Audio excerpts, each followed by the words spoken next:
राष्ट्रगाथा channel पर आने वाले सभी दर्शकों को और श्रोताओं को मेरा सादर सप्रेम नमस्कार। इस चैनल के माध्यम से भारत की स्वतंत्रता संग्राम का, संघर्ष का एक लंबा इतिहास है, बहुत लंबा। अरे मुगल, पठान, तुर्क, अफगान, फ्रेंच, डच, इंग्लिश, इस बीच में और भी कई जातियाँ, उपजातियाँ, कबीले, आताताई, लुटेरे, सब तरह के लोग आए। और शायद दुनिया में सबसे ज़्यादा हमले, शायद नहीं, ये पक्का है, दुनिया में सबसे ज़्यादा हमले भारत पर हुए। कई कारण थे और उन कारणों से हमले होते रहे, संघर्ष होता रहा। लेकिन मैं आपके सामने जो ला रहा हूं वो 190 वर्ष का कालखंड, केवल 190 वर्ष का, ईस्ट इंडिया कंपनी से आने से लेकर और ब्रिटिशर्स के जाने तक, यानी नेताजी सुभाष चंद्र बोस तक का कालखंड दे रहा हूं। 190 वर्ष का, 1757 से 1947। इस 190 वर्ष में फिरंगियों का, अंग्रेजों का, उन क्रूर आताताइयों का, वो छल कपट वाले बहुत धूर्त लोगों का मुकाबला करने के लिए सशस्त्र चुनौती देने वाले जिन क्रांतिवीरों ने अपनी जान हथेली पर रख के अपना सुहा कर दिया, लेकिन उन सब लोगों में से 99% लोगों का नाम इतिहास में कहीं दर्ज ही नहीं हुआ, कहीं सामने नहीं आया। ऐसे लोगों को खोज कर मैं आप लोगों के सामने ला रहा हूं। हमारा दायित्व तो बनता है उनको श्रद्धांजलि देने का, श्रद्धा सुमन भेंट करने का। ऐसे ही एक अज्ञात महान क्रांतिवीर श्री कुंदन लाल जी को आज मैं आपके सामने ला रहा हूं। कोई नहीं जानता। कुछ लोग तो भाई फांसी के तख्ते पर झूल गए, उनमें से भी किसी का नाम नहीं आता, बहुत कम, इतिहास में तो दर्ज ही नहीं है। काला पानी जैसे घोर नारकीय जेलों के अंदर मर खप गए, उनका भी कहीं नाम नहीं आया। जेलों में लंबी यातनाएं, कठोर कारावास, कठोर दंड भुगतने वाले वहीं समाप्त हो गए, उनका नाम कहीं नहीं आया। अभी मैं 2-3-4 एपिसोड जो मैंने दिए हैं वो दिए हैं जिनको फांसी तो नहीं हुई, लेकिन उनका कमाल का संघर्ष, अंग्रेजों को वंचिका देना, उनके साथ मुकाबला करना, उनकी पकड़ में नहीं आना, और कितनी योजनाओं से, कितने अलर्ट होकर, सतर्क होकर, जान हमेशा ही हथेली पर रखकर, सुबह से लेकर शाम तक कुछ भी हो सकता है, इस अनिश्चितता का दौर होते हुए भी ये क्रांतिवीर कैसे आगे चल रहे थे। उन्हीं में से आज एक नाम मैं आपके सामने ला रहा हूं, श्री कुंदन लाल जी का। काकोरी के निकट, लखनऊ के पास काकोरी, बहुत बार आया है, मेरे कई एपिसोड्स के अंदर आया है ये। काकोरी के निकट ट्रेन रोककर क्रांतिकारियों ने सरकारी खजाना लूट तो लिया, पर वे लोग अपने आप को गिरफ्तारी से बचा के रख नहीं सके। लगभग सभी लोग गिरफ्तार हो गए। जो गिरफ्तार नहीं हुए वे थे चंद्रशेखर आजाद और कुंदन लाल। चंद्रशेखर आजाद के बहुत एपिसोड दे चुका हूं, आज कुंदन लाल को याद करेंगे, जो नहीं गिरफ्तार हुए, काकोरी केस में जो संलिप्त थे, एक चंद्रशेखर आजाद और दूसरे कुंदन लाल।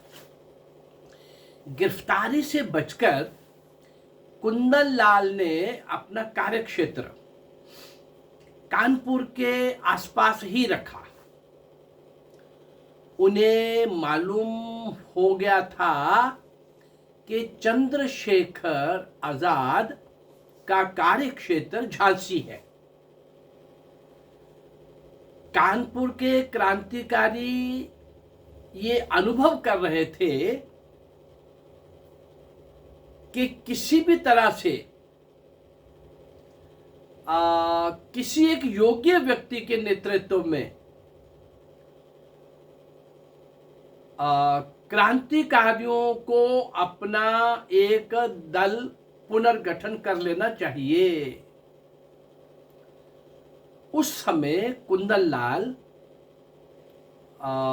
की गणना एक वरिष्ठ क्रांतिकारियों में थी, गिनती जो थी कुंदनलाल जी की, और इसलिए नेतृत्व के लिए उनसे ही निवेदन किया गया। लेकिन कुंदनलाल का प्रस्ताव था कि भाई नेतृत्व तो चंद्रशेखर आजाद को ही दिया जाना चाहिए। अब समस्या ये थी कि चंद्रशेखर आजाद को कैसे खोजे। समस्या खोजने की थी, कहाँ है, उस समय के गए हुए कुछ पता नहीं। ये दोनों बचे थे, ये इधर आ गए, वो कहीं चले गए, कैसे खोजा जाए। तो कुंदनलाल झांसी गए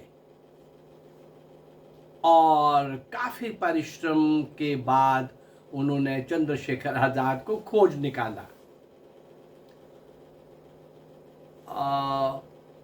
आजाद ने कानपुर पहुंचना स्वीकार कर लिया और एक दिन चंद्रशेखर आजाद कुंदनलाल के साथ कानपुर पहुंच भी गए। क्रांतिकारियों ने ये अनुभव किया, पहले तो ये अनुभव किया कि एक अखिल भारतीय दल होना चाहिए, और फिर ये अनुभव किया कि पूरे देश का जिसमें प्रतिनिधित्व हो, ऐसा कुछ होना चाहिए। तो शीघ्र ही दिल्ली के फिरोज शाह कोटला किले के खंडहरों में भारतवर्ष के चुने हुए क्रांतिकारियों की एक बैठक हुई, मीटिंग हुई, और एक केंद्रीय समिति का निर्माण कर लिया गया। केंद्रीय समिति का निर्माण हो गया। कुंदनलाल को केंद्रीय समिति का सदस्य तो बनाया ही गया, साथ ही उनको शस्त्रागार का प्रभारी भी बना दिया गया। इकट्ठे शस्त्र करने के बाद किसी एक जगह स्टोर तो चाहिए ना, वहां से जरूरत पड़ने पर जाएंगे दाएं बाएं। लेकिन केंद्रीय समिति के सदस्य बनने के साथ साथ उनको, कुंदनलाल को शस्त्रागार का भी प्रभारी बना दिया गया। कुंदनलाल स्वयं तो उत्तर प्रदेश प्रतापगढ़ के रहने वाले थे, पर राजस्थान में काम करने के कारण वे अब राजस्थान के ही प्रसिद्ध हो गए थे कि राजस्थान के हैं। वहीं पर उन्हीं लोगों में काफी उनका नाम था। कुंदनलाल जी ने राजस्थान में क्रांतिकारियों का बहुत अच्छा संगठन तैयार कर लिया। उन्होंने जयपुर में वैद्य मुक्ति नारायण शुक्ल और अजमेर में रुद्रदत्त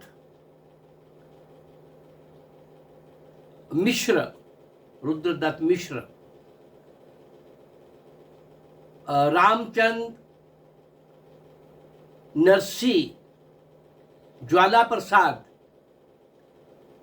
और रामलाल को दल का सदस्य बना लिया कुंदनलाल जी ने।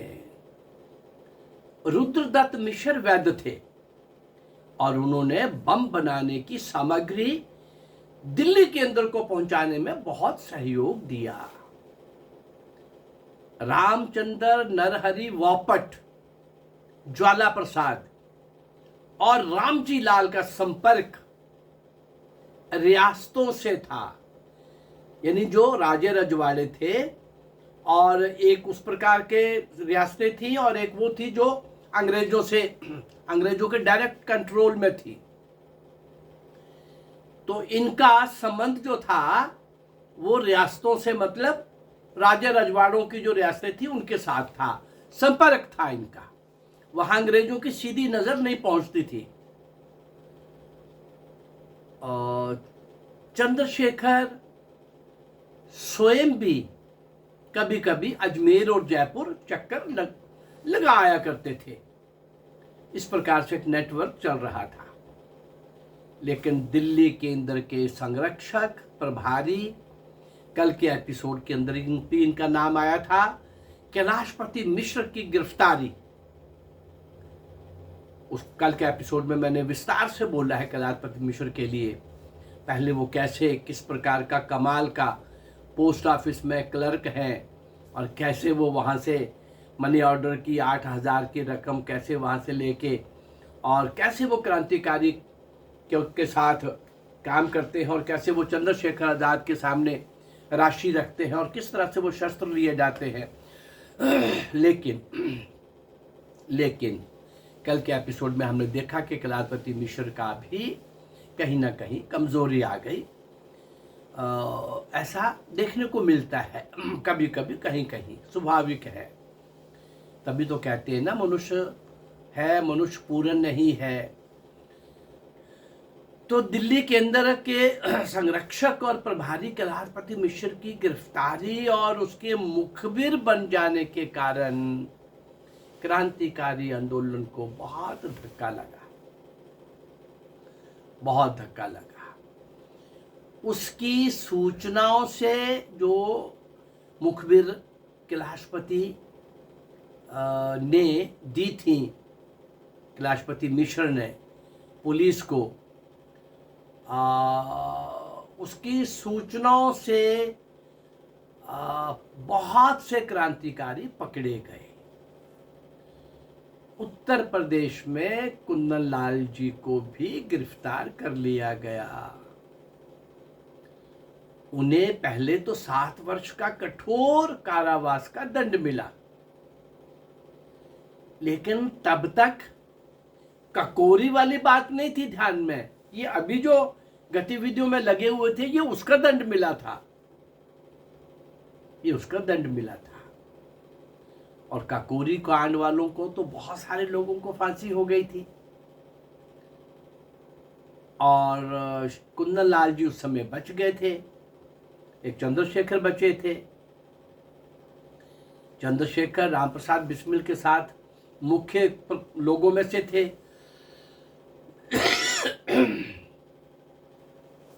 7 वर्ष का कठोर कारावास दंड कुंदन लाल जी को जो मिला, इससे पहले कि काकोरी का केस खुलता, इससे पहले कि काकोरी का केस खुलता और इनको फांसी होती, ये उसी 7 वर्ष के कठोर कारावास में, कठोर कारावास का दंड जो था उसी में ये संसार छोड़कर, इस यात्रा को पूर्ण कर किसी और दूसरी यात्रा के लिए निकल गए। कौन कितना जिया ये महत्वपूर्ण नहीं है, कौन कैसे जिया ये महत्वपूर्ण है। छोटी आयु में इतने बड़े बड़े काम को अंजाम देने वाले कुंदन लाल जी किस प्रकार जूझते हुए, संघर्ष करते हुए, मुकाबला करते हुए, पुलिस से बचते बचाते हुए, लगातार सक्रिय रहते हुए और आखिर में जेल के अंदर ही वो हम सबको छोड़ के चले गए। ऐसे क्रांतिवीरों का, ऐसे नायक और नायिकाओं का अनगिनत, असंख्य बलिदान, और हमें कहा गया कि आजादी नेहरू और गांधी ने लेके दी है। सावरकर तो उनको नजर ही नहीं आता, जिनको 2 जन्म का दंड मिला काला पानी का, उनको तो नजर ही नहीं आता।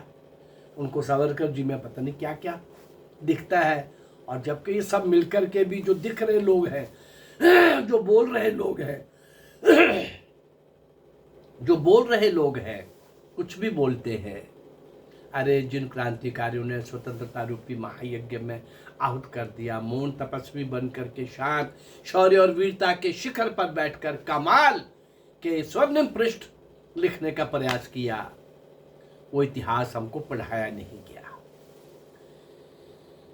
तो ये इस चैनल के माध्यम से मैं उन सारे गुमनाम अनसंग हीरोज, नायक और नायिकाओं को, वीर वीरांगनाओं को, क्रांतिवीरों को आपके सामने लाने का प्रयास कर रहा हूं। और अगर मेरा ये प्रयास आपको अच्छा लग रहा है तो मेरे इस चैनल को लाइक करिए, सब्सक्राइब करिए और शेयर करिए। नमस्कार, जय भारत, धन्यवाद।